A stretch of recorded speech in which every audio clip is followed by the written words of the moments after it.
There's so many! Such a beautiful looking tab. Hey guys, I have another exciting loot video here for you today. This time I decided to do Essence, Beasts, and Delirium all at once. The popular strategy is to do Essence and Beasts, which I've never done the Beast Strat before, and it's popular because it's best to do this in low level maps from tiers 1 to 4, and it's really easy. However, I wanted to spice things up a little, and my character was doing pretty well progressing through maps, and I've completely unlocked all my Atlas passive points from doing the maps. So I wanted to add more content to the loot video since I had a bunch of Atlas points to spend. Basically, the idea was to buy 100 polished beast scarabs so that each of my maps has at least 2 red beasts.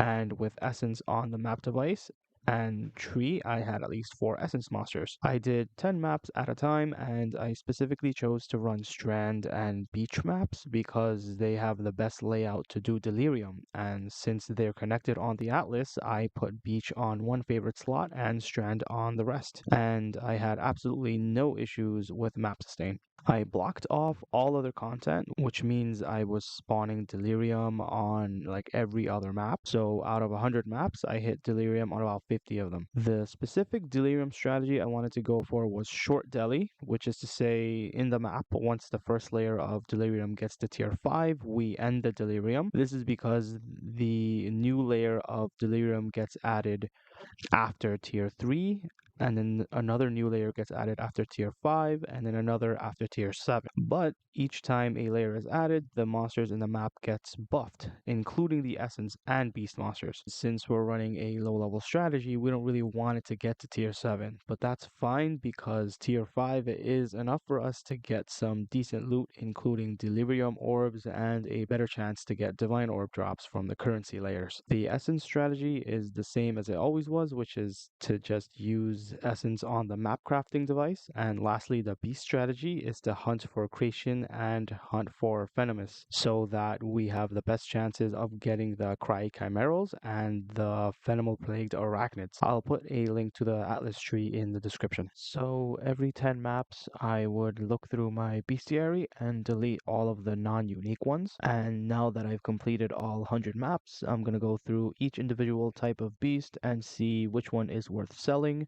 Using PoE Ninja to check the prices, I'm only planning on selling anything that's 5 chaos or more and releasing the rest. After clearing out my entire bestiary, I got Lynx alphas, Ferric Wolf alphas, Fenimal Plague arachnids, and a whopping 9 Cray chimerals. Each one of these are about like 1.6 divine, so they should be good. Here's the loot that I got from doing all of the essence monsters.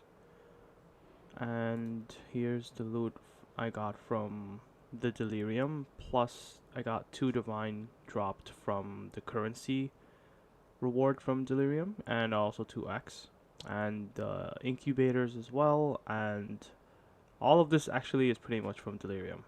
My mistake, the scarabs are all from beasts, killing beasts. Some of them just drop a bunch of scarabs, and these are pretty much the good ones that I got. Alright, so our final loot from 100 Essence Beast Delirium maps is a massive 30 divine in total. Well, it's 17 divine raw and about 3100, 3200 chaos, which at the time of recording comes out to about 13.6 divine. So it's about 30, 31, 32 divine, something like that, around 30 divine at minimum, which is pretty damn amazing, honestly. Like 45% of that was from Essence, another 45% was from the Beasts, and like 10% of that was Delirium. Honestly, I wasn't even trying to juice it to the max. If I alked all my maps, I would have definitely gotten more loot from Delirium and from the Beasts themselves. And I also didn't fully realize it, but 2 of my Delirium maps hit currency layers, and I foolishly didn't point the Delirium in the right direction of the map's proper pathing. So I was only able to get tier 3 rewards instead of tier 5, which could have gotten me in like another divine or two with a bit of luck. But with all that being said, I absolutely loved this project and I would recommend it to any new players or anyone with a build that has less than 500k DPS because it's perfectly doable and low level maps, perfectly viable on most builds, almost any build honestly, and it's pretty fast and comfortable and makes you a ton of currency that you can pump back into your build or into another character. So I will get to work on my next project and I'll see you guys later.